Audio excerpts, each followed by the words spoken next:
السلام علیکم. چلیے شروع کرتے ہیں.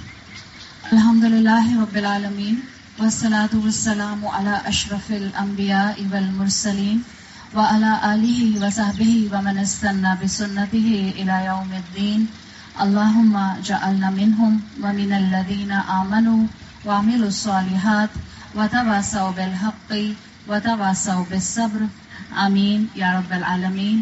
ثم اما بعد فاعوذ باللہ من الشیطان الرجیم. بسم اللہ الرحمن الرحیم. رب اشرح لی صدری ویسر لی امری واحلل عقدۃ من لسانی یفقہوا قولی. اللہم ثبتنا عند الموت بلا الہ الا اللہ. اے ہمارے اللہ، ہمیں ہماری موت پر کلمہ لا الہ الا اللہ پر ثابت قدم رکھیے. آمین یا رب العالمین. الحمدللہ ہم آج یہاں اپنے لیے ذوالحجہ کے مہینے سے کچھ فائدہ مند چیزیں، کچھ پوائنٹرز لینے کے لیے اکٹھے ہوئے ہیں. یقیناً انسان کو ایک اور نیا سال مل جانا، انسان کی زندگی میں ایک اور ایسا مہینہ آنا جس میں آپ کو عبادت کرنے کے مختلف اینگل ملیں، یہ اللہ کی نعمتوں میں سے ایک بہت بڑی نعمت ہے. حافظ ابن رجب الحنبلی، آپ نے نام سنا ہوگا، کلاسیکل اسکالرز میں ان کا نام آتا ہے. وہ اپنی کتاب میں لکھتے ہیں کہ ایک مسلمان کا اللہ کی دی ہوئی نعمتوں کے اوپر شکر کا اظہار مختلف طرح سے ہو سکتا ہے. ہم جانتے ہیں کہ اللہ تعالیٰ نے کئی مقامات میں قرآن میں ہمیں مختلف نعمتیں مینشن کی ہیں کہ اللہ نے تمہیں آنکھیں دیں، اللہ نے تم کو سماعت دی، اللہ نے تم کو بصارت دی، اللہ نے تم کو دل دیے، افئدہ، انٹلیکٹ دی، لعلکم تشکرون، تاکہ تم شکر ادا کرو. تو شکر ادا کرنے کے کئی اینگل ہوتے ہیں. ابن رجب اپنی کتاب میں لکھتے ہیں کہ اللہ انسان کو جو نعمتیں دیتا ہے، اگر آپ جو نعمتوں سے نعمتوں کو لسٹ ڈاؤن کرنا شروع کریں گے تو آپ کئی چیزیں اپنی لسٹ میں لکھ سکتے ہیں. ابن رجب کہتے ہیں کہ اللہ اپنے بندے کو جو نعمتیں دیتا ہے، اصل میں یہ نعمتیں وسائل المعرفہ ہوتی ہیں. وسائل المعرفہ سے مطلب کیا ہے؟ These are means to reach to اللہ سبحانہ و تعالی. یعنی وہ چیز، نعمت وہ چیز ہے جس سے آپ اللہ کو پہچانتے ہیں. اب چاہے وہ آپ کی آنکھیں ہوں، چاہے وہ آپ کے کان ہوں، چاہے وہ آپ کی عقل ہو، یا وہ آپ کی کوئی بھی مٹیریلسٹک نعمت ہو، انسان اپنی ہر نعمت کے ذریعے اصل میں اللہ کو پہچانتا ہے. مثال کے طور پر بعض نعمتیں ایسی ہوتی ہیں جس کا کوئی سبسٹیٹیوٹ نہیں ہوتا ہے. جیسے آپ کی اور میری آنکھیں، یا آپ کی اور میرے ہاتھ. آپ کی اور میری آنکھوں کے اوپر کوئی پرائس ٹیگ نہیں ہے کہ کوئی آپ سے کہے کہ میں تم کو $2 ملین دیتی ہوں تو اپنی ایک آنکھ مجھے دے دو. ایسا نہیں کہ کوئی انسان ہوگا جو اپنی آنکھ دینے کے لیے تیار ہو جائے گا. تو نعمتوں کا شکر کرنا، نعمتوں کو دیکھنا اور ان کے ذریعے اللہ تک پہنچنا، یہ ہم نے بچپن سے سنا ہے. الحمدللہ ہم نے زبان سے اللہ کا شکر کرنا بھی سیکھا ہے. آپ نے شکر باللسان کا لفظ بھی اکثر سنا ہے، اپنی زبان سے اللہ کا شکر ادا کرنا. لیکن ابن رجب کہتے ہیں کہ اللہ تعالیٰ جب مسلمان اور مسلمان کو نعمت کا حوالہ دیتا ہے تو شاید صرف اللہ تعالیٰ یہ نہیں چاہتے کہ ہم انسان صرف زبان سے اللہ کا شکر ادا کریں. اس لیے کہ اللہ تعالیٰ نے اپنا دین جو ہمیں دیا ہے، اس دین میں یہ نہیں آتا کہ آخرت میں قیامت کے دن اللہ تعالیٰ ہم سے یہ سوال کرے گا کہ تم نے اپنی نعمت کے بارے میں کیا کہا. یہ آپ کو کہیں نہیں ملتا ہے کہ آخرت میں یہ سوال کیا جائے گا کہ تم نے اپنی نعمت کے بارے میں کیا کہا. یہ میں کیوں کہہ رہی ہوں؟ اس لیے کہ مثال کے طور پر ایک انسان کو اللہ تعالیٰ نے مال و دولت دیا ہے. ایک انسان رچ ہے، بعض لوگ فلدی رچ ہوتے ہیں اور ان کے پاس بہت سی دولت ہوتی ہے، دنیاوی لحاظ سے دولت کی بات ہو رہی ہے.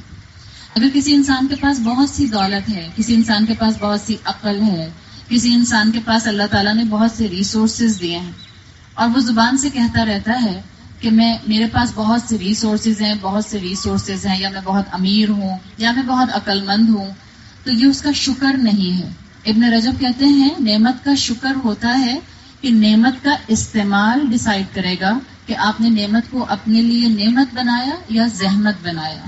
اسی لیے قیامت کے دن یہ سوال نہیں ہوگا آپ سے اور مجھ سے کہ ہم نے نعمت کے بارے میں دنیا میں کیا کہا، بلکہ ہم سے سوال یہ ہوگا کہ ہم نے نعمت کا استعمال کیسے کیا. جو انسان یہ پہچان جاتا ہے کہ اس کی ہر نعمت اس کے لیے ایک رسپانسبلٹی ہے، وہ انسان اس نعمت کے ذریعے اللہ تک پہنچ جاتا ہے.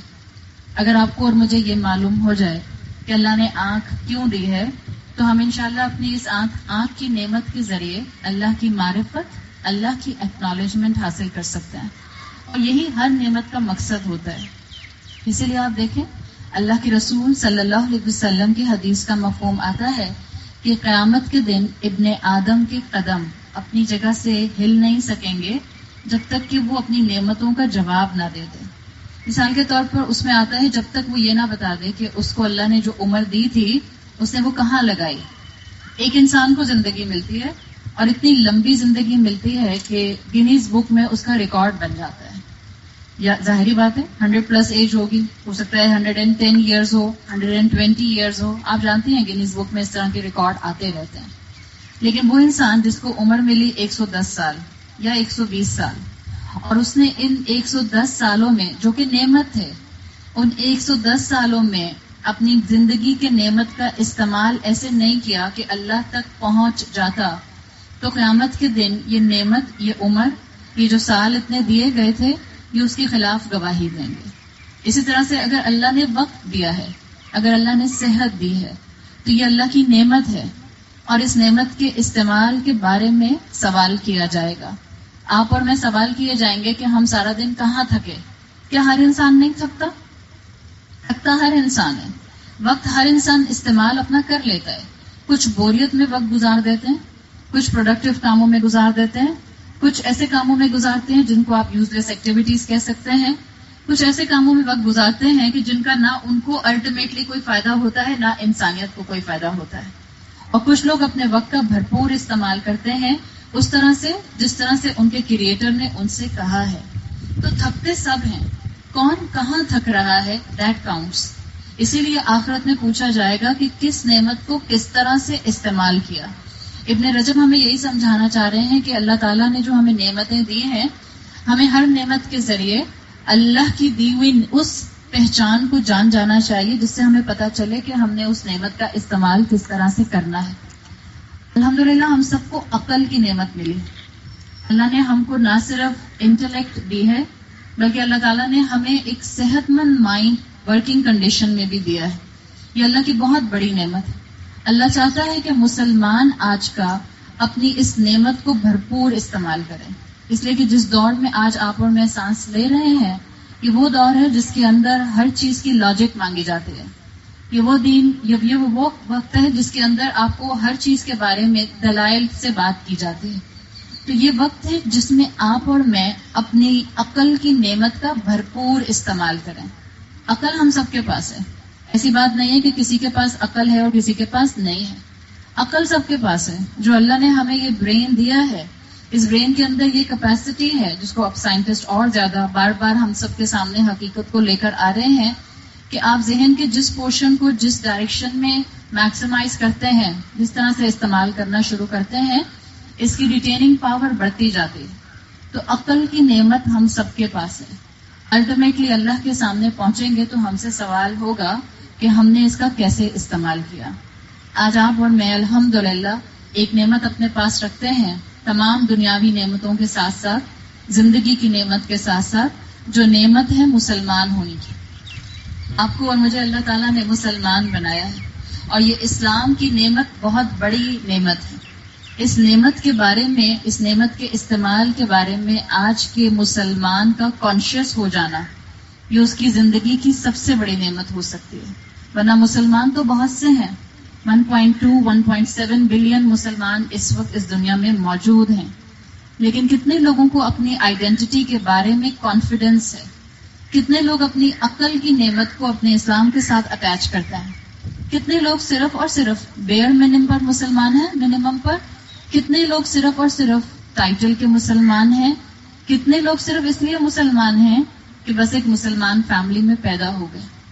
آج ہمیں ضرورت ہے کہ ہم ایک دوسرے کے ساتھ اس ایکنالجمنٹ کو بڑھائیں کہ جہاں اللہ نے ہمیں زندگی کی نعمت دی ہے، ہم اس کا بھرپور فائدہ اٹھائیں. وہاں جو ہمارے پاس مذہب ہے، جو ہمیں اللہ نے دین دیا ہے، دین اسلام، ہم اس کو پوری عقل کے ساتھ استعمال کریں، ہم اس کو نعمت سمجھیں، اور اس کے لیے ہم اپنے عقل کو اسی ڈائریکشن میں استعمال کریں جس ڈائریکشن میں اللہ نے اس کو بنایا تھا. اس لیے کہ سوال اسی کا ہوگا، کیا میں صرف اسی لیے مسلمان ہوں کہ مجھے مسلمان گھرانے میں پیدا کیا گیا، یا میں کسی مسلمان ملک میں رہتی ہوں، یا میں اس لیے مسلمان ہوں کہ مجھے نہیں پتا میں کیوں مسلمان ہوں.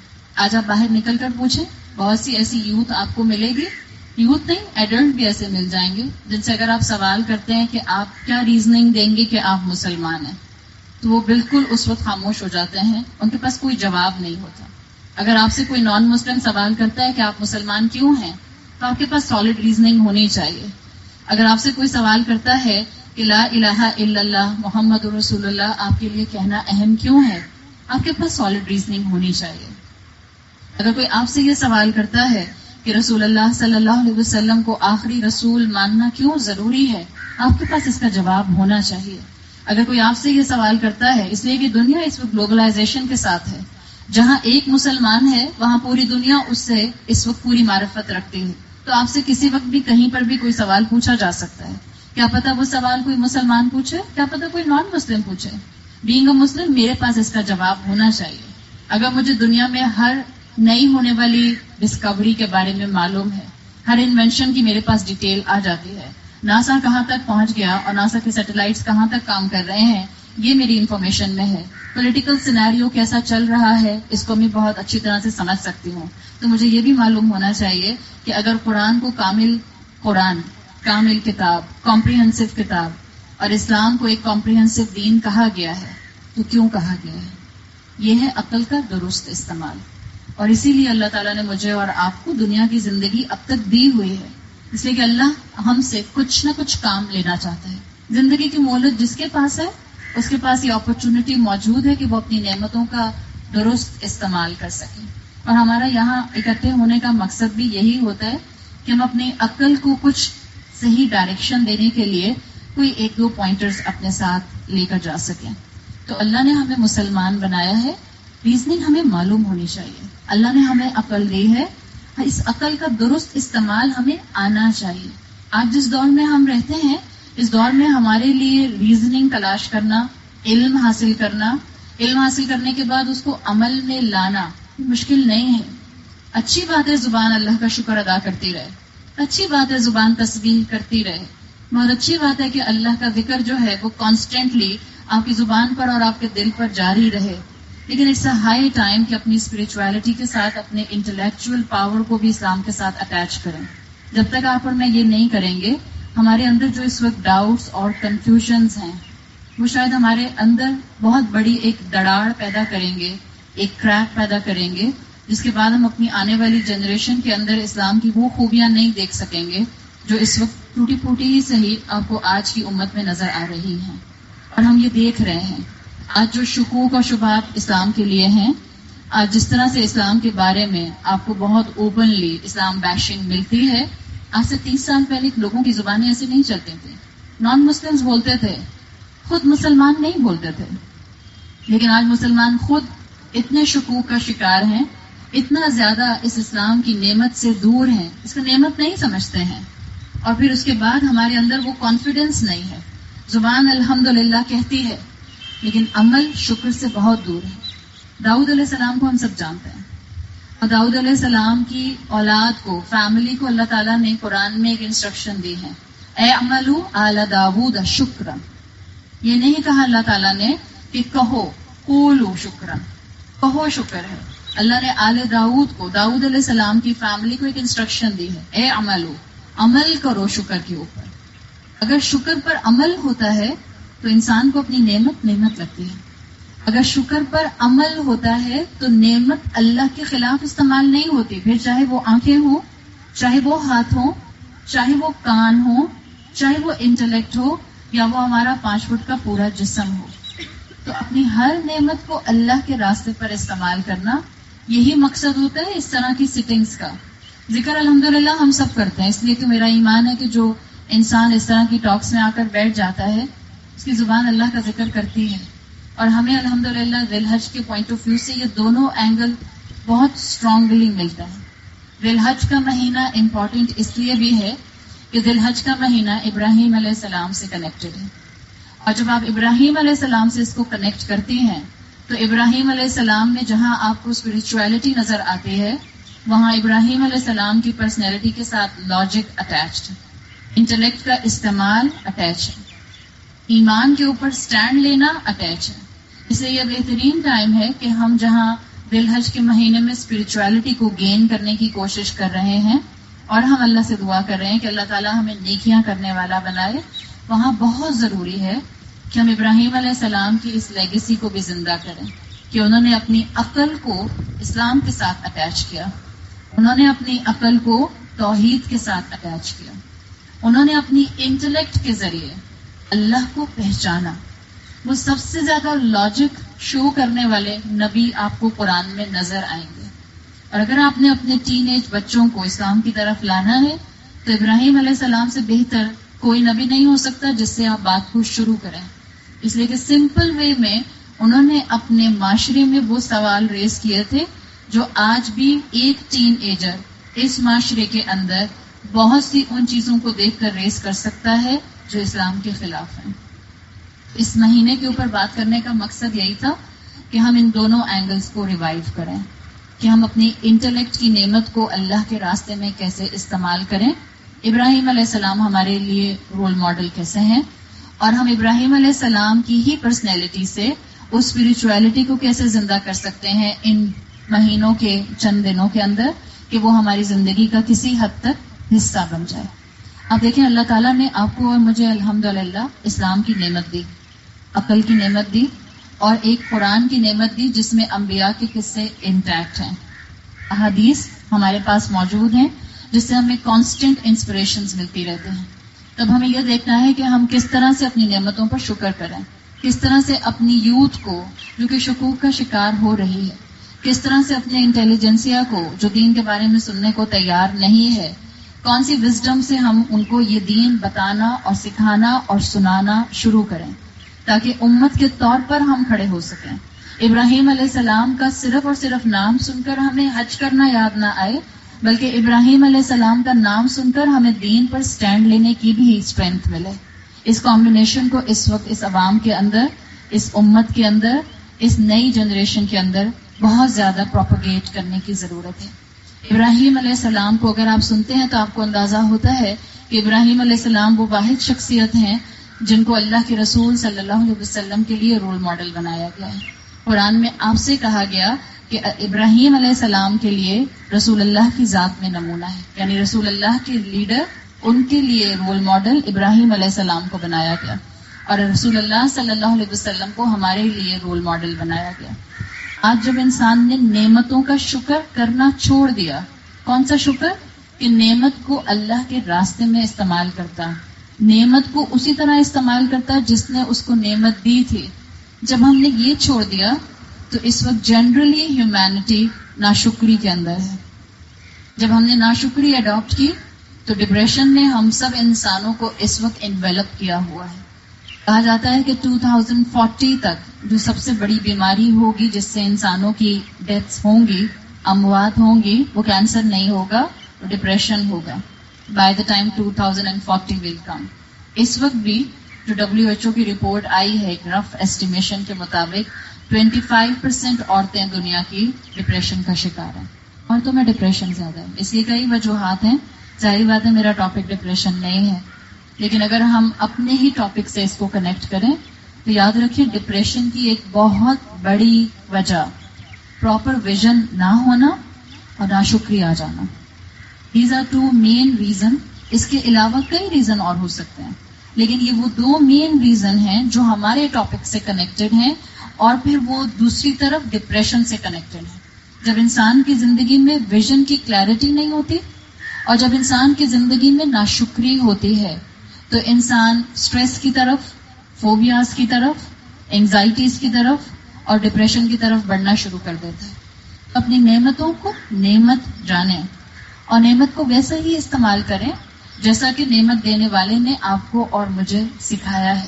جیسے جیسے یہ ہوگا آپ دیکھیں نعمت کی قدردانی آئے گی تو مسجدوں کے اندر صفیں بڑھنا شروع ہو جائیں گی. رمضان کے مہینے میں اپنی نعمت، زندگی کی نعمت لگتی ہے کہ ایک اور رمضان مل گیا تو مسجد کی صفیں جو ہیں جو روز ہوتی ہیں وہ بڑھ جاتی ہیں. پھر جیسے جیسے یہ صفیں کم ہونا شروع ہوتی ہیں آپ دیکھ لیں انسان دنیا کی طرف جاتا ہے اور انسان جتنا مٹیریلزم کی طرف دوڑتا ہے اتنا ناشکری کی طرف آتا ہے. آپ جتنا دنیا کی نعمتوں کی طرف دوڑیں گے دنیا اور آگے بھاگے گی اور آپ کو اپنی ایگزسٹنگ نعمتیں کم لگیں گی. اور یہ بہت بڑی وجہ ہے جس کی وجہ سے انسان سٹریس کا شکار ہوتا ہے. تو سب چیزیں ایک دوسرے سے کنیکٹڈ ہیں. جب کنیکٹڈ ہیں تو اللہ تعالیٰ نے اس دنیا کا ایک نظام ایسا بنایا ہے کہ انسان کو بار بار اس کی صحیح ویژن کی کلیئرٹی کے لیے موقع دیتا ہے. اسی لیے اللہ تعالیٰ نے ہم ساری چیزوں کو ایک طرف رکھ دیا. اور اگر ہم صرف 2 عیدوں پر فوکس کر لیں جو اللہ نے ہمیں ایز اے سیلیبریشنل ایونٹس دیے ہیں، یہ ہر سال 2 ایونٹس آتے ہیں. یہ صرف سیلیبریشن کے طور پر نہیں آتے. عید ایسا ایونٹ ہے جو یقیناً سیلیبریشن لے کر آتا ہے، لیکن عید اسپرچل ریالٹی کو ریوائیو کرنے کے لیے بھی آتا ہے. عید پر اچھے کپڑے پہننا، عید پر اپنے رشتوں کے ساتھ خوش ہونا، عید پر انجوائمنٹ کرنا، عید پر خوشیاں منانا، یہ سب بالکل جائز ہے اور دین کی طرف سے اس کو ریکمینڈ کیا گیا ہے. لیکن اس کے ساتھ ساتھ ہر عید 2 عید آتی ہیں اور ہر سال آتی ہیں. یہ ہمارے لیے اسپرچویلٹی کو ریوائیو کرانے کے لیے بھی آتے ہیں. یاد رکھیں اسلام نے جب بھی کسی چیز کو ریپیٹیشن میں رکھا ہے تو اس کا مقصد یہی ہے کہ اس کے پیچھے بہت امپورٹنٹ مقصد طے کیا گیا ہے تاکہ انسان جب بھول جائے اس کو پھر یاد کرا دیا جائے.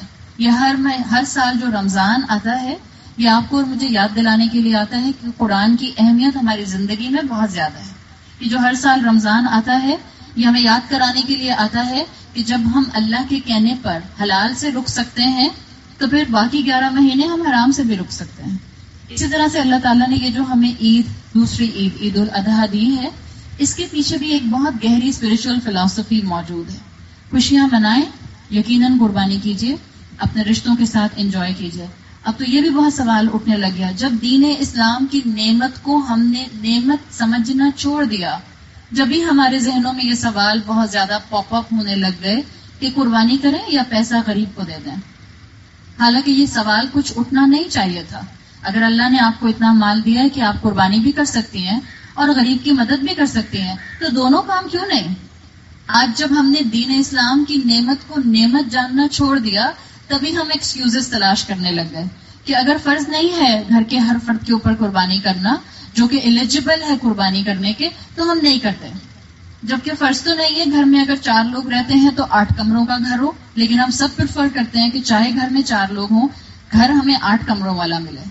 دنیا کے معاملے میں ہمارا فوکس زیادہ بڑا ہو گیا، براڈن ہو گیا، اور دین کے معاملے میں ہم نیرو سے نیرو ویژن پر آتے گئے، اس لیے کہ ہم دین کے استعمال کو اور دین کی نعمت کو نعمت سمجھنے سے ہم بہت دور ہو چکے ہیں.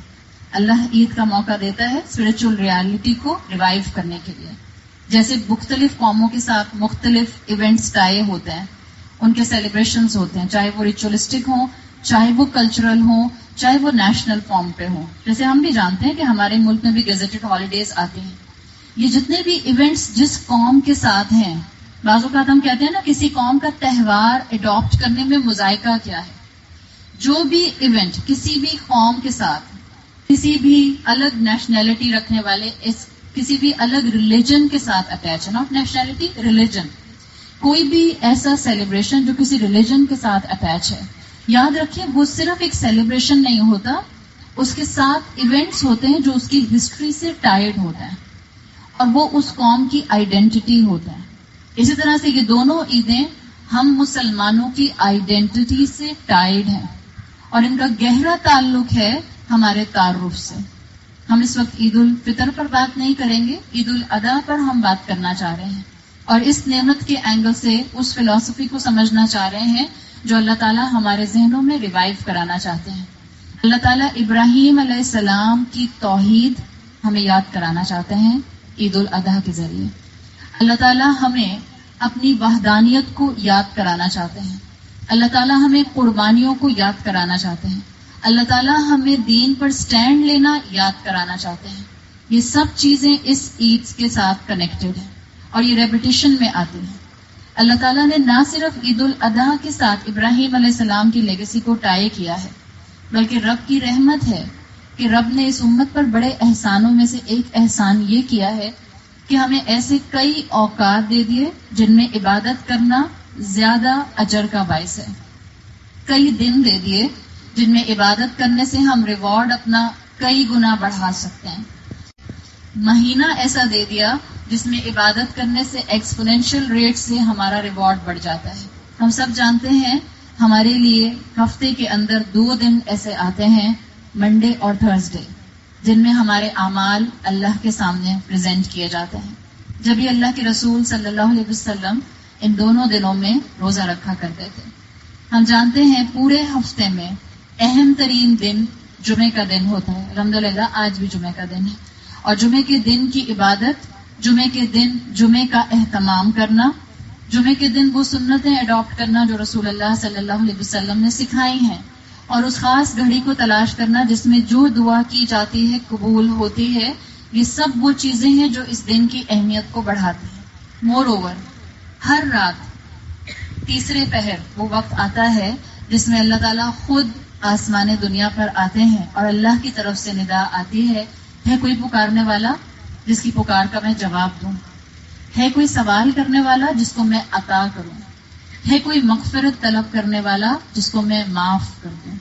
تو مختلف ایونٹس ہیں. رمضان پورا مہینہ اہم ہے اپنی عبادت کے اجر کو بڑھانے کے لیے. رمضان کا آخری عشرہ مزید اہم ہے. اس آخری عشرے کی ایک رات جس کو مل گئی، اس ایک رات کی عبادت کا ثواب جو ہے وہ 1000 مہینوں کے برابر ہے.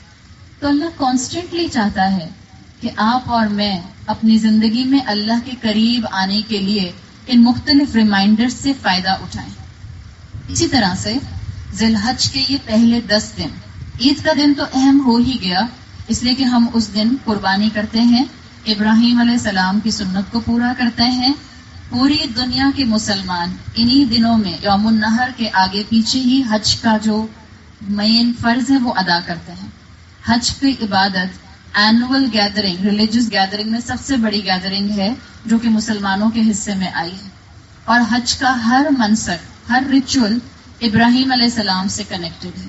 تو جہاں حج کی عبادت کی اہمیت ہے، جہاں عید کے دن کی اہمیت ہے، جہاں ابراہیم علیہ السلام کی لیگیسی کو زندہ کرنے کی اہمیت ہے، وہاں ذی الحج کے یہ شروع کے 9 دن، پہلی ذی الحج سے لے کر 9 ذی الحج تک، یہ بہت اہمیت کے حامل ہے عبادت کے پوائنٹ آف ویو سے. آپ کو مختلف اسکالرس کی مختلف ڈسکشنز ملتے ہیں. ایک چیز میں یہاں پن پوائنٹ کر دوں، جہاں قربانی کا مسئلہ آئے گا آنے والے دنوں میں آپ کے سامنے، جہاں اور کوئی ایسی بات آئے گی جہاں آپ کو ایک عمل کے اوپر 2 اوپینینز ملیں گے. اس وقت دین معاشرے میں عام ہو رہا ہے اللہ کی رحمت سے، اور اسلام ڈیوائیڈڈ ہے اس وقت 4 اسکول آف تھاٹس میں.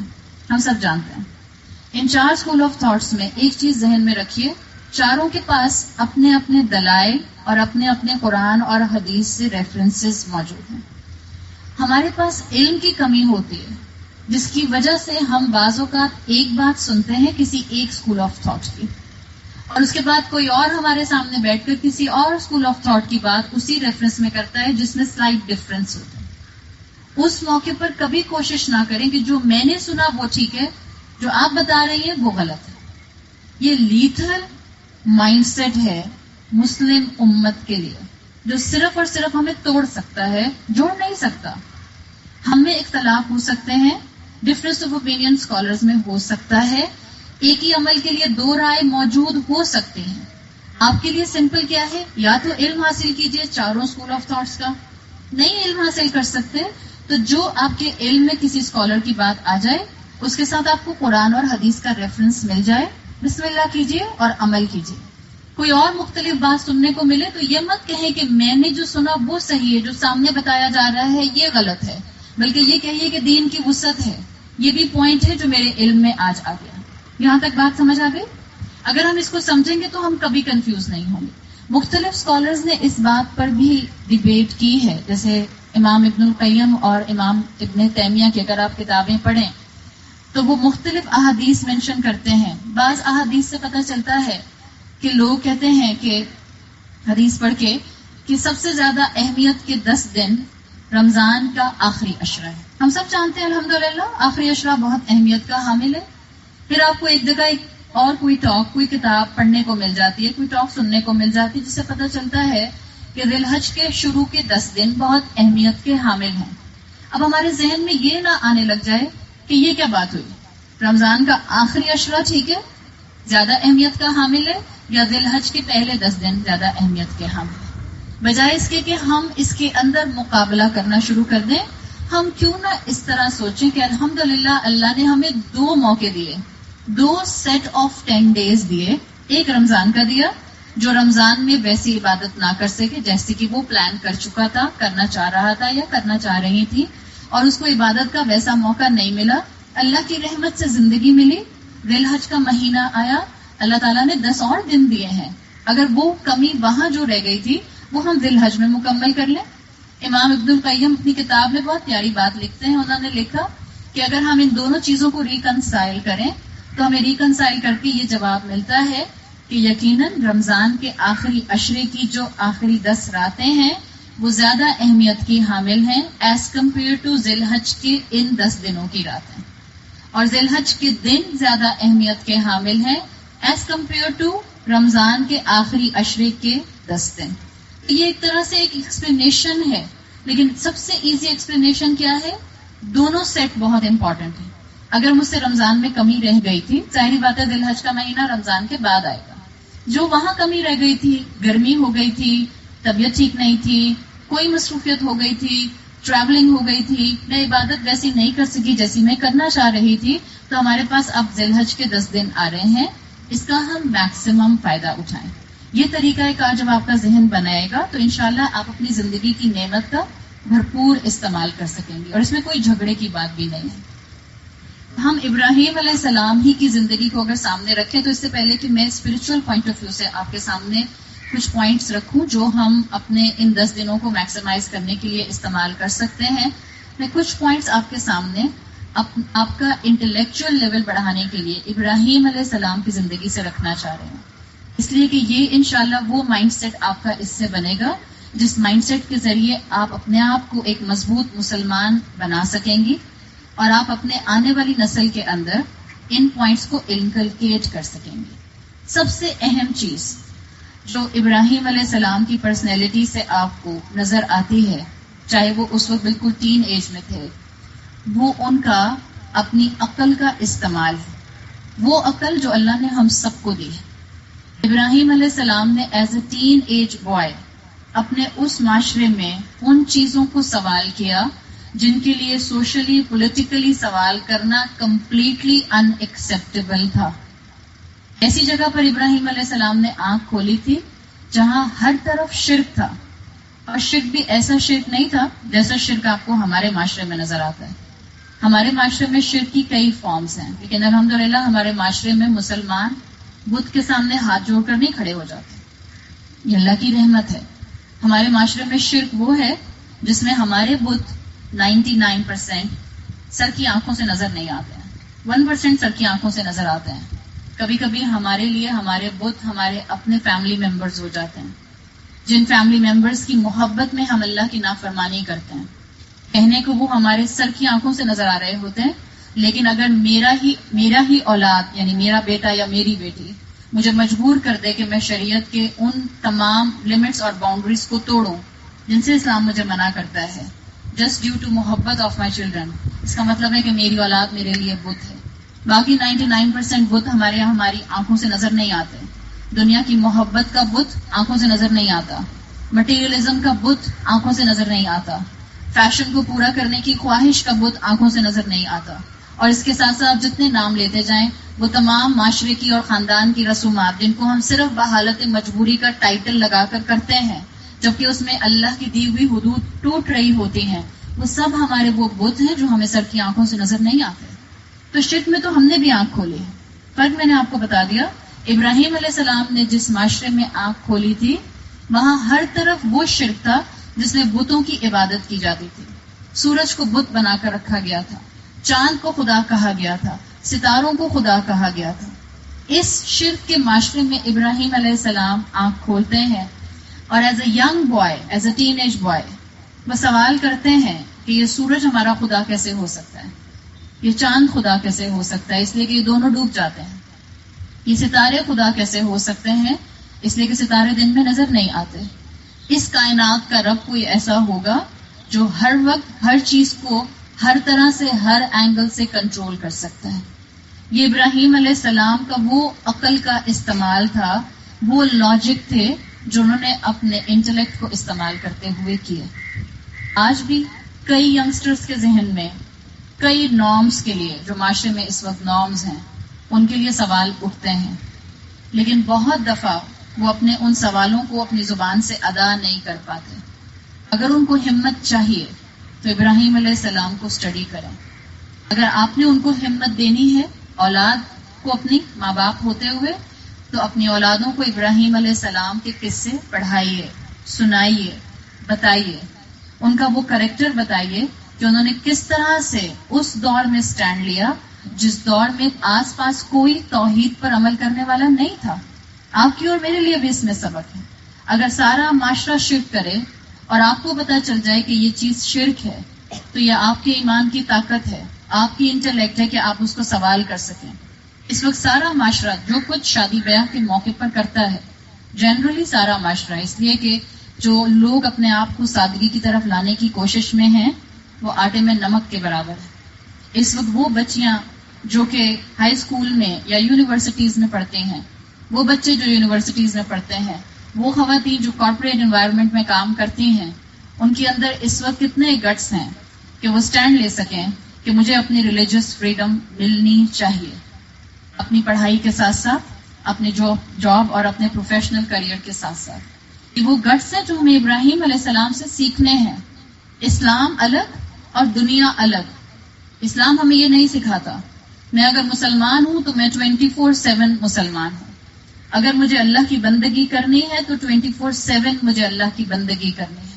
میں نماز 24 گھنٹے نہیں پڑھ سکتی، میں جائے نماز پر 24 گھنٹے نہیں بیٹھ سکتی، مسجد کے اندر جا کر سارے مرد اپنا سارا دن نہیں گزار سکتے. You have to come out from the مسجد، you have to leave your مصلی.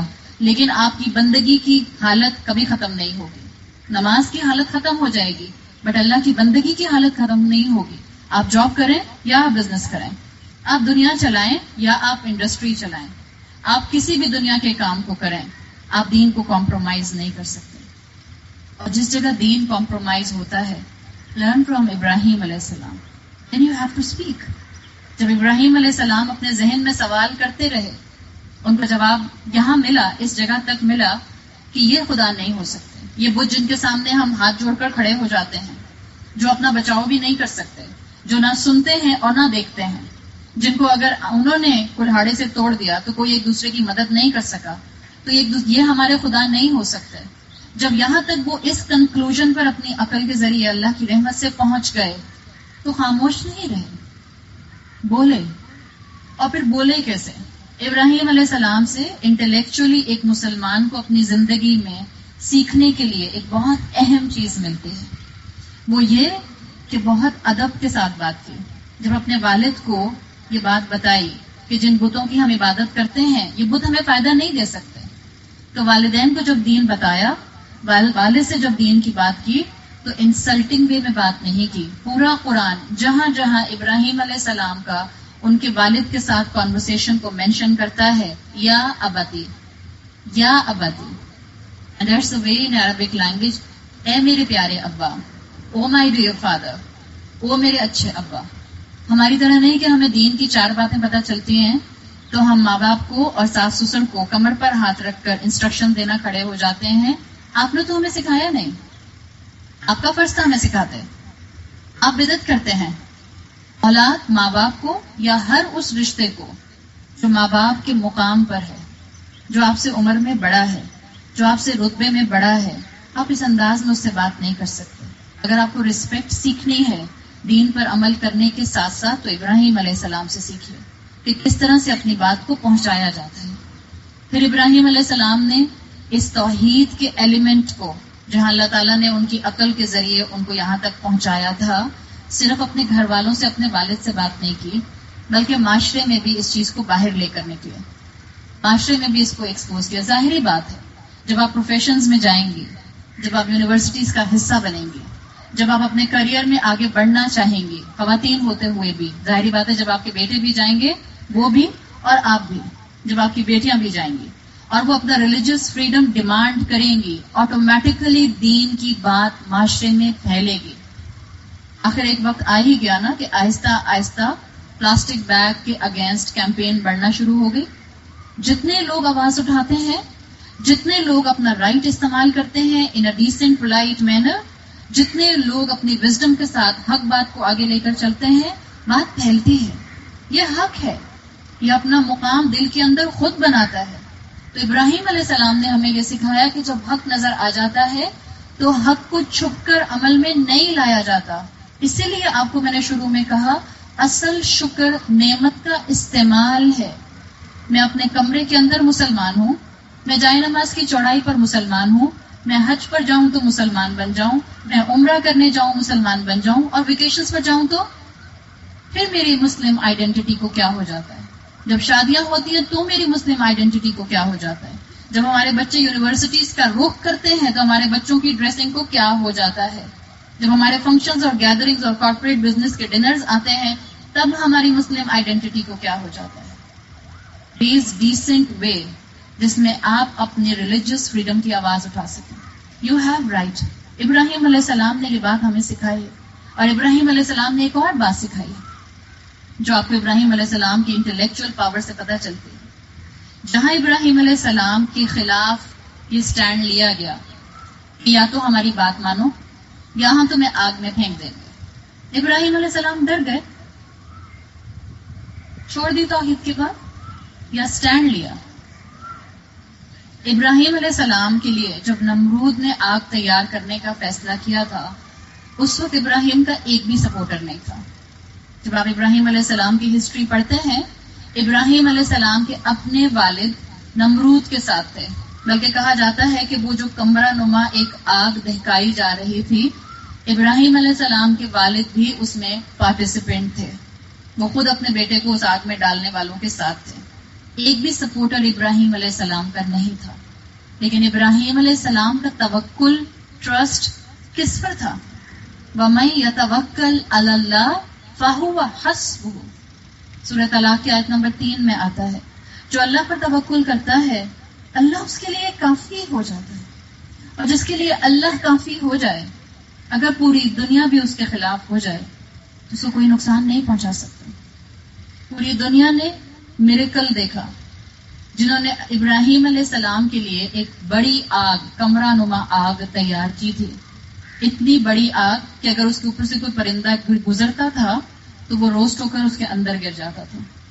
اور جب ان لوگوں نے ابراہیم علیہ السلام کو آگ میں ڈالا، کیونکہ ابراہیم علیہ السلام کا توکل اللہ پر تھا، اللہ نے آگ سے کہا قُلْنَا يَا نَارُ كُونِي بَرْدًا وَسَلَامًا عَلَىٰ ابراہیم.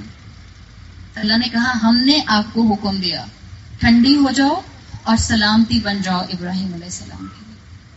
آج ہم کہتے ہیں ہم 4 لوگ معاشرے میں، ہم 2 لوگ خاندان میں، میں اکیلے خاندان میں، میں ایک تنہا اپنے آفس میں، میں ایک اکیلی اپنی کلاس میں کیسے سٹینڈ لے سکتی ہوں؟ That's the point of your conviction. ابراہیم علیہ السلام بھی تو اکیلے تھے، وہاں تو کوئی مسلمان بھی نہیں تھا. ہمارے آس پاس جیسے تیسے ہی صحیح ٹوٹے بوٹے مسلمان ہی ہے نا. ایسا نہیں ہو سکتا کہ ہم اللہ کی خاطر سٹینڈ لیں اور اللہ ہمارے لیے کافی نہ ہو جائے. دس از دا ہائی ٹائم. دل حج کی عبادت ضرور کیجیے، حج اور عمرے ضرور کیجیے، اپنے آپ کو اللہ کی عبادت کے لیے اسپرچویلٹی میں آگے ضرور بڑھائیے. لیکن اس وقت اسلام کی نعمت کا صحیح شکر اڈاپٹ کرنے کی ضرورت ہے. اس توبہ کے بھروسے کانسٹنٹلی آپ اور میں اللہ سے دور ایک لائف سٹائل اپنائے ہوئے ہیں. اس توبہ کے بھروسے کیا گارنٹی ہے کہ 80 سال کی 90 سال کی عمر ملے گی؟ اور کیا یہ بھی گارنٹی ہے کہ مرنے سے پہلے توبہ کی توفیق مل جائے گی؟ نہ ملی تو ایکسیڈنٹل ڈیتھس کتنی ہوتی ہیں. Cardiac arrest it's a common thing now. پہلے تو ایک ہارٹ اٹیک ہوتا تھا تو انسان کو ہوتا تھا تیسرا ہوگا تو پھر جائیں گے اللہ کے پاس. اب تو کارڈیاک اریسٹ ہوتا ہے جس کی کوئی ہسٹری نہیں ہے، کوئی ہارٹ پیشنٹ نہیں ہے، بیٹھے بیٹھے کارڈیاک اریسٹ. تو کس توبہ کی گارنٹی میں آج آپ اور میں اسلام کے عمل سے دور ہیں؟ سیکھنا ہے ابراہیم علیہ السلام سے. ابراہیم علیہ السلام نے اکیلے سٹینڈ لیا. ابراہیم علیہ السلام نے نارمز کو چیلنج کیا. ابراہیم علیہ السلام کو اس کی فکر نہیں تھی کہ میں سوشلی اپنی سوسائٹی میں ایکسیپٹ ہو رہا ہوں یا نہیں ہو رہا ہوں. ہم اپنے آپ کو دیکھیں، ہماری چوائسز، ہماری ہابیز، ہمارا اٹھنا بیٹھنا، ہمارا گھروں کے اندر سیلیبریشنز کرنا، ہمارا رشتے نبھانا، ہمارا اولاد کے لیے اسکول اور یونیورسٹیز اور کالجز ڈیسائیڈ کرنا، یہ سب ہمیں کون ڈکٹیٹ کرتا ہے؟ اسلام یا معاشرہ؟ ہم سب جانتے ہیں. آپ کو اور مجھے ایک دوسرے کو بتانے کی ضرورت نہیں ہے. اگر یہ سارے ڈیسیژنز ہم اسلام کی روشنی میں لیتے ہیں تو ہماری توحید خالص ہے. اگر ہم یہ سارے ڈیسیژنز لیتے ہوئے زیادہ فوکس دنیا پہ رکھتے ہیں، زیادہ فوکس اپنے بچوں کی دنیاوی کامیابی پر رکھتے ہیں، اس کا مطلب ہے ہماری توحید خالص نہیں ہے. میں یہ نہیں کہہ رہی کہ توحید نہیں ہے، الحمدللہ ہم جیسے تیسے ہی صحیح، ٹوٹے پھوٹے ہی صحیح مسلمان ہیں. لا الہ الا اللہ محمد رسول اللہ کہنے والے ہیں. یہ اللہ کی رحمت ہے کہ ہم اپنے گناہوں والی زندگی کے باوجود رب کا کلام سننے کو تیار ہوتے ہیں. نو ون از پرفیکٹ، ہم میں سے کوئی پرفیکٹ نہیں ہے. ہم 10 مرتبہ نیکی کا ارادہ کرتے ہیں، ہارڈلی 1 مرتبہ کامیاب ہوتے ہیں. It's okay as long as آپ اور میں اسٹرگل کر رہے ہیں، کوشش کر رہے ہیں. ابراہیم علیہ السلام کے راستے پر آنے کے لیے اپنی نعمتوں کو اللہ کے بتائے ہوئے طریقے پر استعمال کر رہے ہیں. اللہ کی رحمت سے امید ہے اللہ ہمیں دنیا اور آخرت میں رسوا نہیں کرے گا انشاءاللہ. But we need to learn the strength from Ibrahim علیہ السلام. اسٹینڈ لینا ہے چاہے ہم جہاں پر بھی ہیں. اور اگر کوئی ایسی جگہ ہے، میں گھر کی بات نہیں کر رہی، ابراہیم علیہ السلام کا سینیریو ڈفرینٹ تھا. ابراہیم علیہ السلام کو جب آگ سے اللہ تعالیٰ نے میراکلسلی صحیح سلامت نکال لیا تو ابراہیم علیہ السلام کے 2 سپورٹرز بنے تھے ان شارٹ. ایک ان کے اپنے بھتیجے لوط علیہ السلام اور ایک انہی کی خاندان کی بیوی سارہ. یہ دونوں اسلام لے آئے تھے، انہوں نے ایمان قبول کر لیا تھا اور توحید کے دائرے میں آ گئے تھے. ابراہیم علیہ السلام نے جب دوبارہ اپنی قوم کو آگ سے نکلنے کے بعد پریچنگ کی کوشش کی تو قوم نے صاف انکار کر دیا. اس موقع پر ابراہیم علیہ السلام نے اپنا وہ علاقہ چھوڑ دیا تھا. تاریخ بتاتی ہے کہ یہ پہلی ریلیجیس مائگریشن تھی جس کو ابراہیم علیہ السلام نے کیا تھا اللہ کی عبادت کے لیے، کیونکہ وہاں پر اس علاقے میں وہ اللہ کی عبادت نہیں کر پا رہے تھے تو اپنی ریلیجیس فریڈم کے لیے انہوں نے اس جگہ کو چھوڑ دیا. ان تینوں نے ایک ساتھ ہجرت کی تھی، بی بی سارہ نے، حضرت لوط نے اور حضرت ابراہیم علیہ السلام نے. ریلیجیس فریڈم کے لیے انہوں نے وہ جگہ چھوڑی. اس لیے میں نے بھی آپ سے کہا تھا میں گھروں کی بات نہیں کر رہی. آپ کو اور میرا جہاد، آپ کی اور میری ہجرت ان تمام چیزوں سے ہوگی جو دین کے خلاف ہیں. ہم اپنے گھروں میں رہیں گے، اپنے رشتوں کے درمیان میں رہیں گے، اپنے گھر والوں کے ساتھ ہی رہیں گے اسی چھت کے نیچے، لیکن ہم کسی گناہ کے کام میں اپنی پارٹیسپیشن نہیں دیں گے. ہم کسی ایسی سیلیبریشن میں اپنا حصہ نہیں ڈالیں گے جس کا تعلق اسلام کے اگینسٹ بنتا ہوگا. یہ ہے ابراہیم علیہ السلام کی لیگیسی کو پورا کرنا. اور جب ابراہیم علیہ السلام اللہ پر توکل کر کے نکلے تو اللہ نے بھی ان کو خوب نوازا. ابراہیم علیہ السلام کی اگر آپ کہانی پڑھیں تو بی بی سارہ کے لیے آتا ہے کہ بہت خوبصورت تھیں. اور جب یہ لوگ مصر میں جا کر آباد ہوئے تو جو وہاں کا بادشاہ تھا اس نے غلط نگاہ ڈالنے کی کوشش کی تھی بی بی سارہ پر، لیکن روایات بتاتی ہیں کہ 3 مرتبہ اس نے کوشش کی، تینوں مرتبہ کمپلیٹلی پیرالائزڈ ہو گیا اور ہر مرتبہ بی بی سارہ دعا کرتی تھی تو ٹھیک ہو جاتا تھا. بی بی سارہ کا بھی یہ اللہ پر توکل تھا کہ اللہ نے ان کی حفاظت کی اور یہ مائٹی کنگ تھا.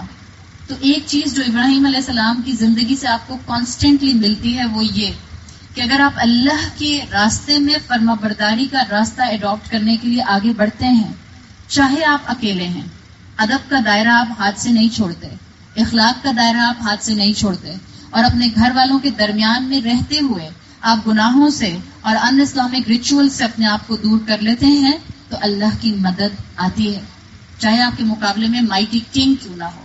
ابراہیم علیہ السلام کی اگر آپ کہانی پڑھیں تو بی بی سارہ کے لیے آتا ہے کہ بہت خوبصورت تھیں.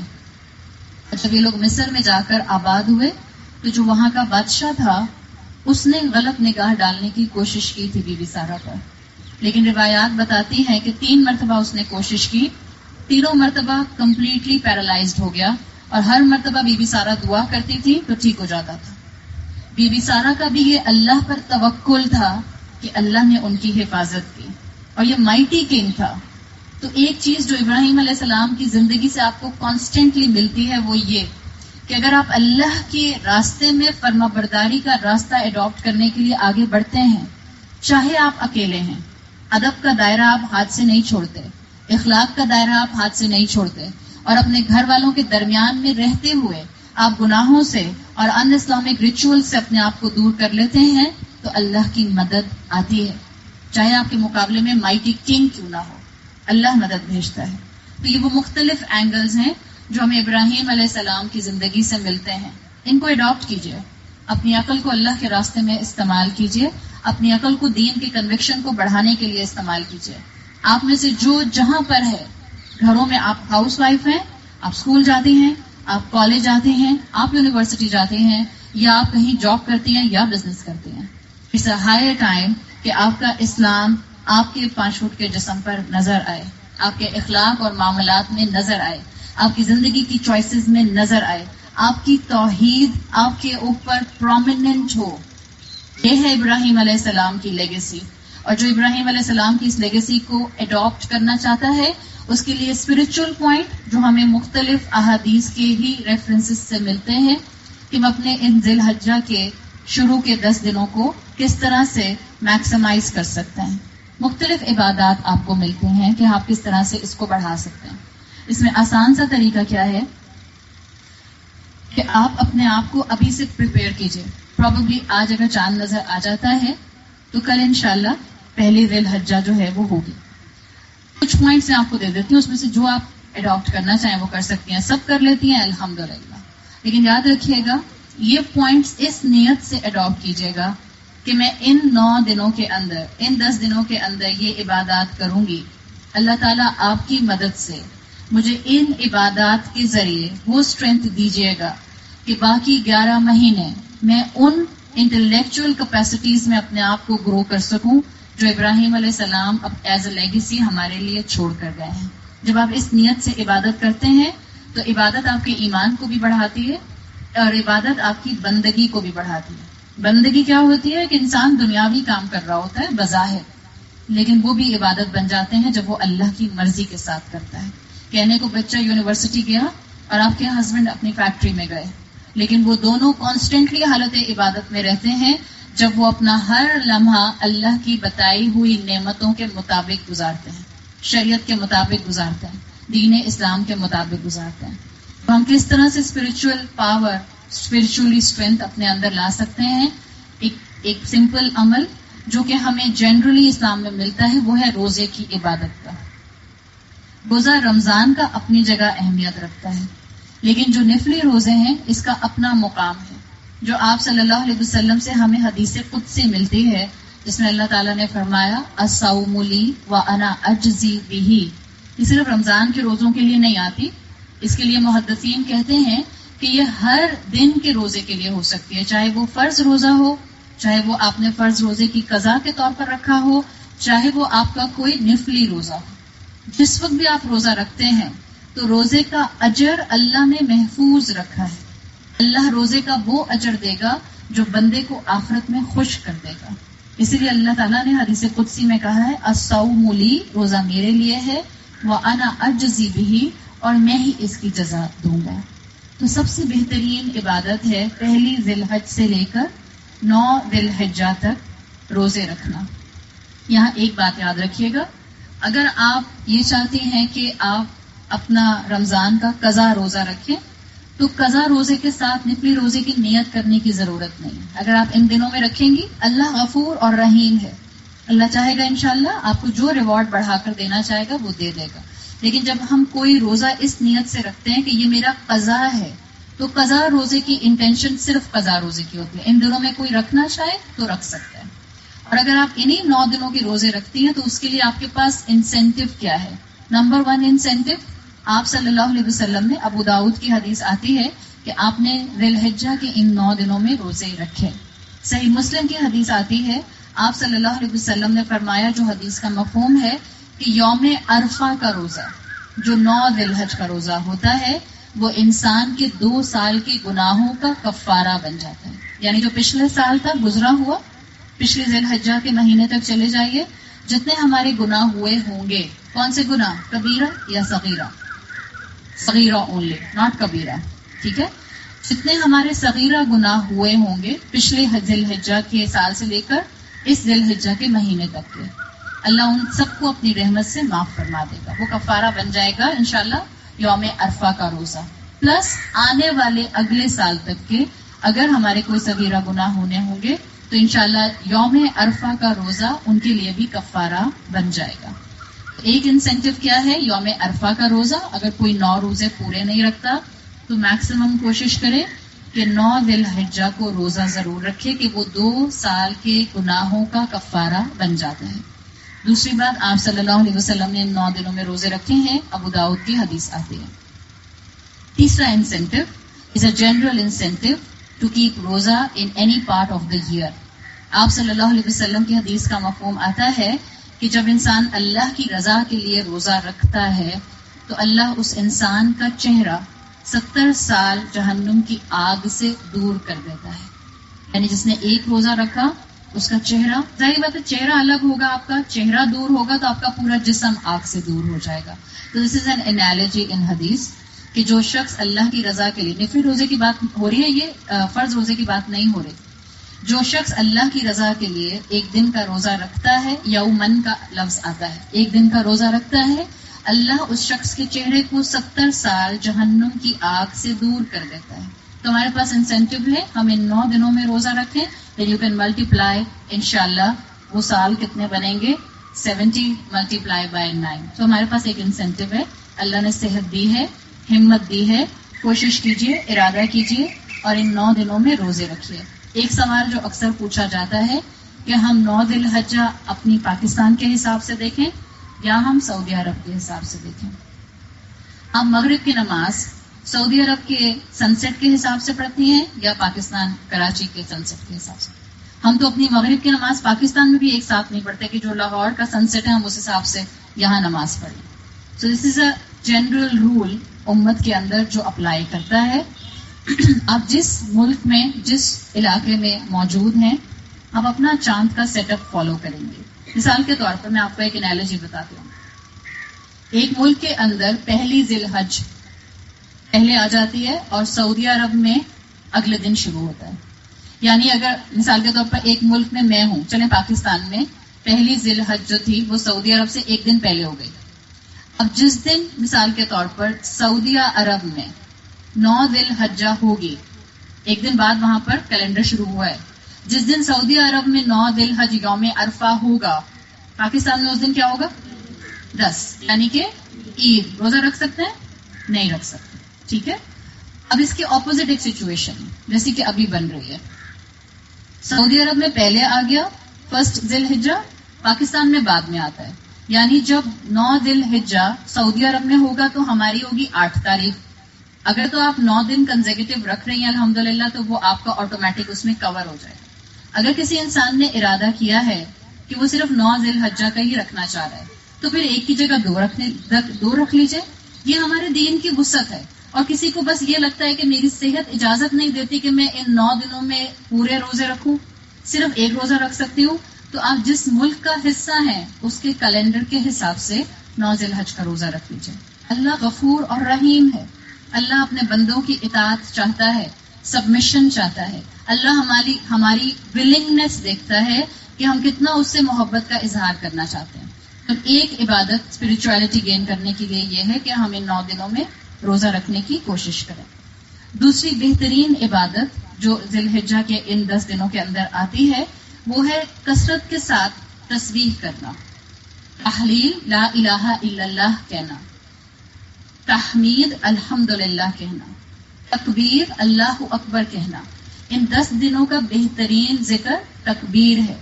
جتنا ہو سکے اللہ اکبر، لا الہ الا اللہ واللہ اکبر، اللہ اکبر وللہ الحمد. چلتے پھرتے جب یاد آ جائے، جب ذہن میں آ جائے پڑھنا شروع کر دیجئے. سر پر دوپٹہ نہیں ہے تب بھی پڑھ سکتے ہیں، وضو نہیں ہے تب بھی پڑھ سکتے ہیں. جتنا ہو سکے کثرت کے ساتھ اس تکبیر کو ان 10 دنوں کے اندر اپنی زبان کے اوپر کنٹینیوٹی سے رکھیے.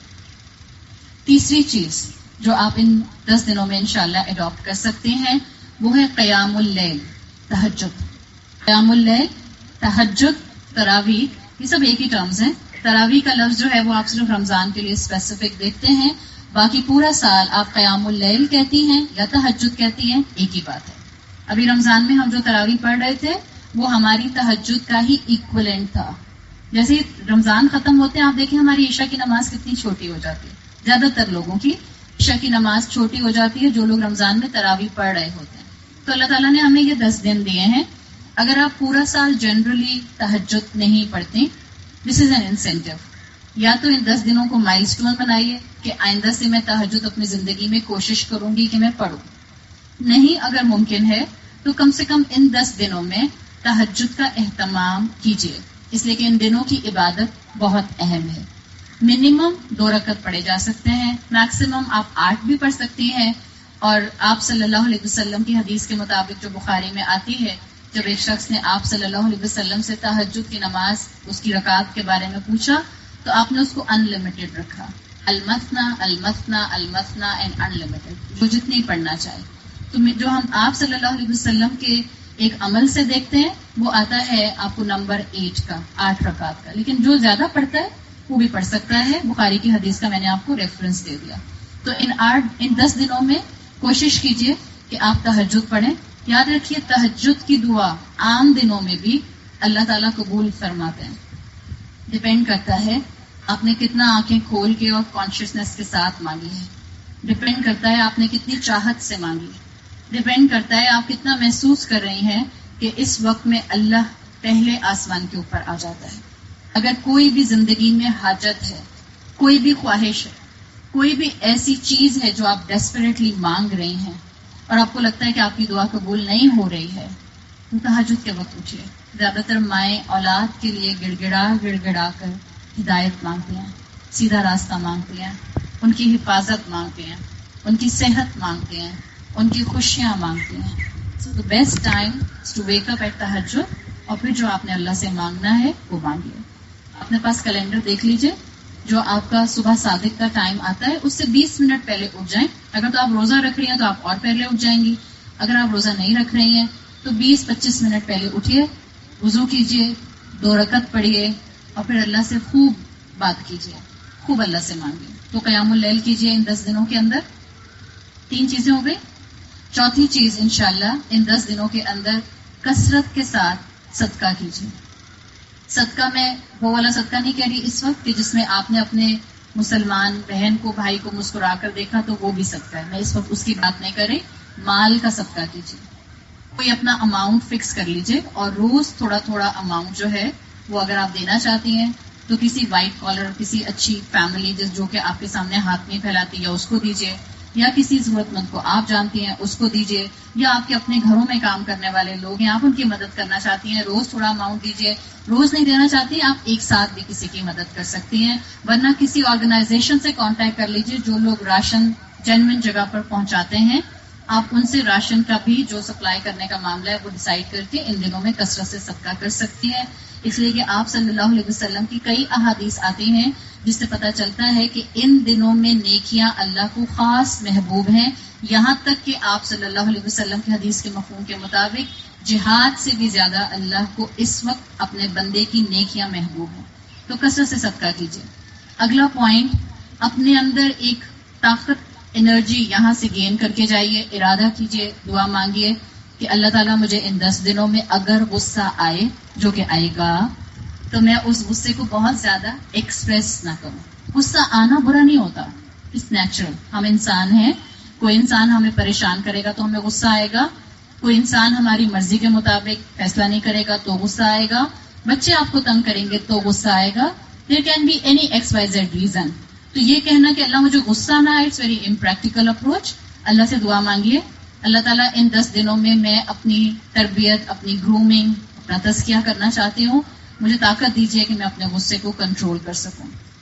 اگلی نیکی جو کہ بہت بڑی نیکی ہے، آپ کے خاندان میں، آپ کے گھر میں بزرگ ہیں، ماں باپ ہیں، ساس سسر ہیں. اچھا، ساس سسر کے لیے بات ذہن میں رکھیں اور ماں باپ کے لیے. اب ٹائم ایسا ہے نا، اماں جو ہیں وہ بہن لگتی ہیں اور ساس جو ہیں وہ فرینڈ لگتی ہیں. اس لیے کہ وہ عمر میں ایک دم سے جو ہے وہ بڑھاپا نظر نہیں آتا ہے. تو ضروری نہیں آپ کہیں میری ساس تو بالکل میری جیسی ہی لگتی ہیں، اب میں کیا ان کی خدمت کروں اور کیا ان کو چائے اور ناشتے بنا بنا کر دوں. نتھی لگے، رتبے کی بات ہے، مقام کی بات ہے. اگر آپ کے گھر میں بزرگ ہیں، ماں باپ ہیں، ساس سسر ہیں، ان 10 دنوں میں تھوڑی ان کی زیادہ خدمت کیجیے، تھوڑا زیادہ ان کے پاس جو ہے جا کر بیٹھ جائیے، تھوڑا زیادہ ان سے بات کیجیے. ظاہری بات ہے باتیں کرنے میں ہم یہ بات نہیں کریں کہ وہ فیملی گاسپس اور فیملی پالیٹکس شروع ہو جائے. اچھی باتیں کیجیے، ان کے پاؤں دبائیے، ان کا ہاتھ پکڑیے، کوئی کتاب اچھی لے کر چلی جائیے کہ یہ میں آپ کو پڑھ کر سناؤں. اگر ان کی دوا کا ٹائم ہے اور ان کو آپ نے نرس رکھی ہوئی ہے تو نرس سے کہیے میں دیتی ہوں ان کو دوا، اپنے ہاتھ سے گلاس دیجیے. یہ وہ چھوٹی چھوٹی چیزیں ہیں، یہ وہ چھوٹی چھوٹی سافٹ سکلز ہیں جو آپ کے ذریعے کسی انسان کو اسلام کی خوبصورتی دکھا سکتے ہیں. یہ وہ چھوٹی چھوٹی چیزیں ہیں جس سے آپ کسی انسان کے دل میں گھر کر سکتے ہیں. بعض اوقات ہمیں کیا لگتا ہے کسی کو بہت اماؤنٹ دے کر ہم اس کے دل میں جگہ بنا سکتے ہیں.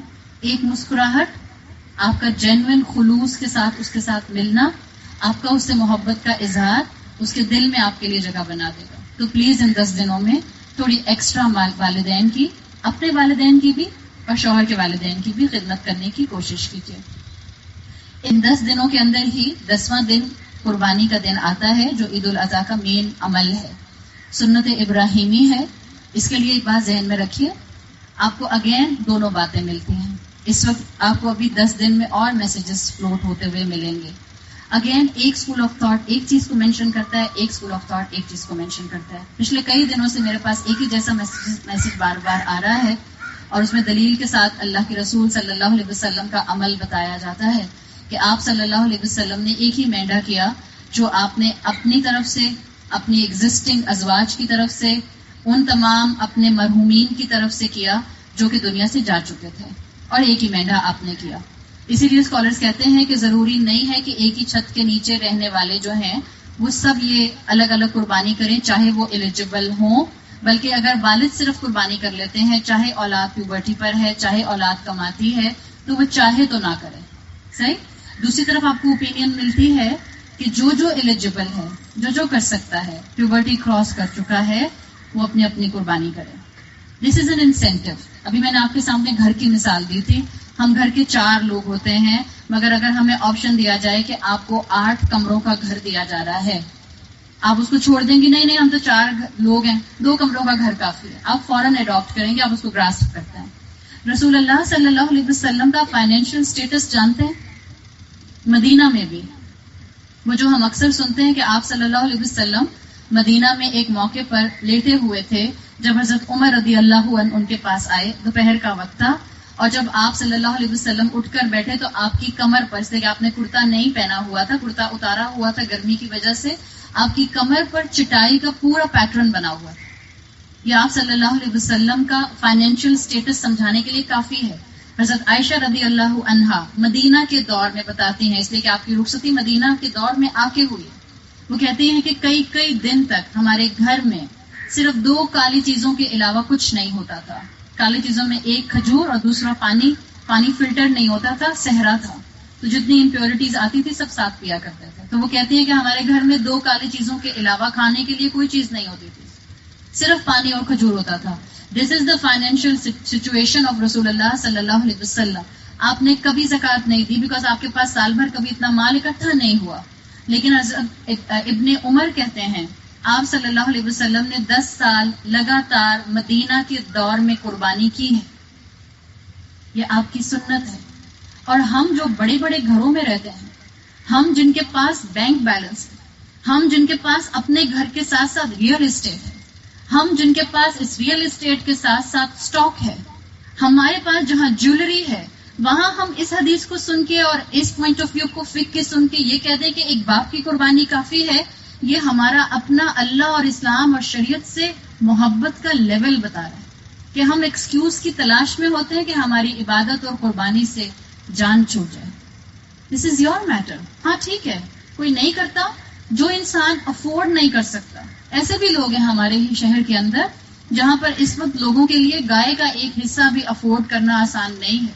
تو ظاہری بات ہے وہاں اگر ایک والد کر لیتے ہیں، یہ وسعت، یہ آسانی دین کی ان کے لیے ہے، آپ کی اور میرے جیسے لوگوں کے لیے نہیں ہے. جن کو اللہ نے نعمتیں گن گن کر نہیں دی. ہمیں اللہ نے ناپ ناپ کر رزق نہیں دیا. ہمیں نہیں معلوم ہوتا کہ ہمارے کچن میں کتنے مہینے کا سامان رکھا ہوا ہے, ہمارے فریزر میں کتنے مہینے کا سامان رکھا ہوا ہے.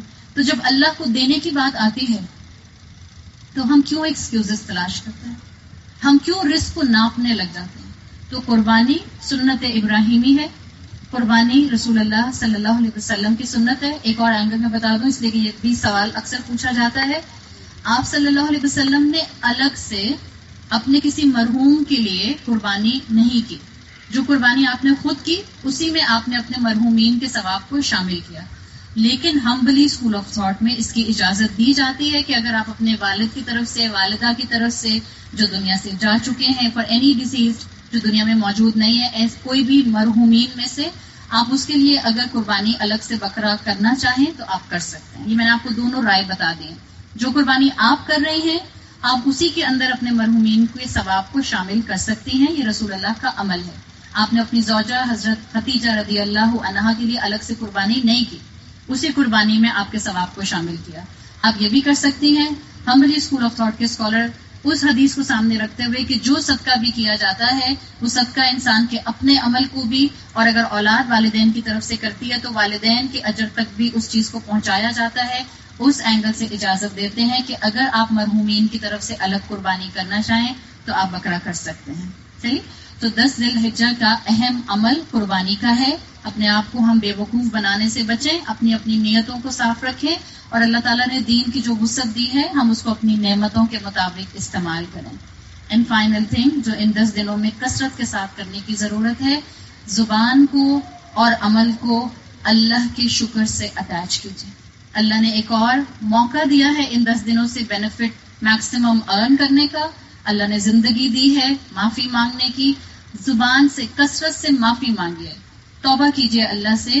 شکر کے اندر یہ ایلیمنٹ شامل ہے کہ میں اللہ سے اپنی زبان سے توبہ کروں کہ اللہ میرے پچھلے تمام گناہوں پر مجھے معاف کر دیجیے.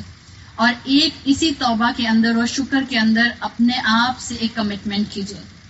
کوئی ایک گناہ جو آپ کی زندگی میں شامل ہے, آپ انشاءاللہ اللہ سے مدد مانگتے ہوئے, میں بہت چھوٹا سا ٹارگیٹ دے رہی ہوں, ایک گناہ. آپ ایک گناہ جو آپ کی زندگی کا حصہ ہے ایز اے لائف سٹائل, آپ اس کو چھوڑیں گے اللہ سے مدد مانگتے ہوئے. اور آپ ایک نیکی جو آپ کے فرائض میں سے اگر چھوٹی ہوئی ہے تو فرائض میں سے, اور اگر فرائض آپ کے مکمل ہیں الحمدللہ تو کوئی ایک نیکی as a lifestyle adopt کیجیے. یہ آپ کے شکر کا انشاءاللہ پریکٹیکل مینیفیسٹیشن ہوگا. اللہ تعالیٰ ہمیں اسپرچولی ابراہیم علیہ السلام کی لیگیسی کو اڈاپٹ کرنے کی توفیق عطا فرمائے. اللہ تعالیٰ ہمارے لیے ان 10 دنوں میں بہترین عبادت کا موقع فراہم کرے. اللہ ہمارے ذہنوں کی نعمت کو ہمیں بہترین طریقے سے اسلام کو اپلفٹ کرنے کے لیے اور اسلام کو اپنی پریکٹس میں لانے کے لیے استعمال کرنے کی توفیق عطا فرمائے. سبحانک اللہم و بحمدک نشہد ان لا الہ الا انت نستغفرک و نتوب الیک. جزاک اللہ خیرا. السلام علیکم ورحمۃ اللہ وبرکاتہ.